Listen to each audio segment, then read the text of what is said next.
2520 அப்படிங்கிற நம்பர்னுடைய total number of factors என்ன அப்படிங்கிறது கேள்வி. ஸோ முதல்ல ஃபேக்டர்ஸ் அப்படிங்கிறது என்னன்னா, எக்ஸாக்டாக டிவைட் பண்ணக்கூடிய டிவைஸருக்கு பேரு ஃபேக்டர்ஸ் அப்படின்னு சொல்லுவோம். அதாவது மீதியின்றி வகுக்கக்கூடிய வகுத்திக்கு பேரு காரணி அப்படின்னு சொல்லுவோம். இப்போ 2520ல இருக்கக்கூடிய மொத்த நம்பர் ஆஃப் ஃபேக்டர்ஸ், அதாவது வகுத்திகள், மீதியின்றி வகுக்கக்கூடிய வகுத்திகள், அதாவது காரணிகள் எத்தனை இருக்கு அப்படிங்கிறது கேள்வி.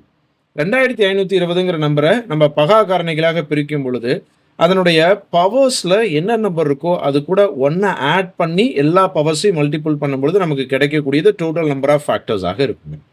இப்போது 3 + 1 இன்ட்டு 1 + 1 இன்ட்டு 2 + 1 இன்ட்டு 1 + 1 என்ன பண்ணியிருக்கேன் அப்படின்னா எல்லா பவர்லையும் ஒன்றை ஆட் பண்ணியிருக்கேன். அந்த பவர்ஸை மட்டும் நான் மல்டிபிள் பண்ணுறேன். ஸோ இப்போ 4 இன்ட்டு 2 இன்ட்டு 3 இன்ட்டு 2 மொத்தம் 48 அப்படிங்கிறது டோட்டல் நம்பர் ஆஃப் ஃபேக்டர்ஸ்.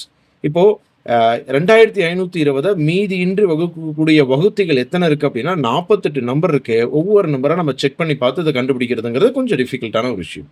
இப்போ நம்ம பண்ணது கரெக்டாக இருக்குது அப்படிங்கிறதுக்கு ஒரு சின்ன எக்ஸாம்பிளுக்கு நான் 12 அப்ளை பண்ணி காமிக்கிறேன்.